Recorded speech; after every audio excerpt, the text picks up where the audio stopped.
Vous savez, il y a deux mots pour définir la même chose. Eux, ils appellent ça un riche. Moi, j'appelle ça un entrepreneur.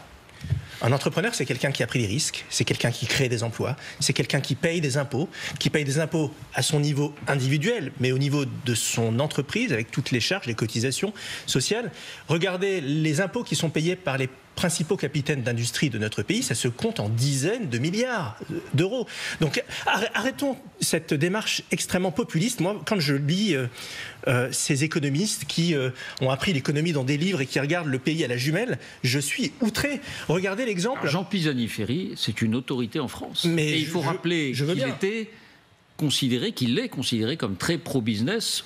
Je veux bien, il a été alors, dans ce cas-là, quasiment directeur de programme d'Emmanuel Macron en 2017. Pardon, David Pujadas, quand je vois, en ce moment, on parle de la révolution de l'IA, on a une pépite, Mistral, avec des entrepreneurs de très grand talent, Arthur Mensch, une entreprise valorisée 6 milliards d'euros.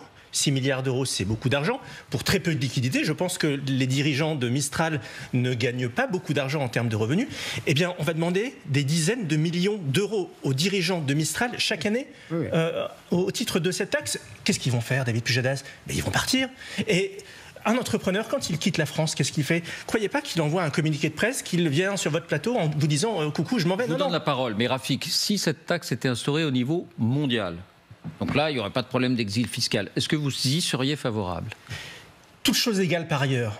Ça marche, mais vous savez aussi bien que moi, David Pujadas, que le toute chose égale par ailleurs dans une économie mondialisée, dans un monde de compétition, ça n'existe pas.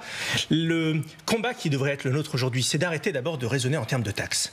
Moi, je crois que s'il y a un enjeu aujourd'hui, c'est l'enjeu de la dépense, c'est pas l'enjeu de la taxe. Petit 1 et petit 2, posons-nous la question de savoir comment on va faire en sorte, en fait, tout l'inverse de ce qui est en train d'être dit par ces trois messieurs. Oui, mais il y a une injustice fiscale. Il y a une injustice fiscale. Non, David Pujadas, comment allons-nous faire en sorte pour que les entrepreneurs entreprennent en France, pour que les entrepreneurs américains, les entrepreneurs belges, suédois, allemands viennent entreprendre en France, créent de la richesse.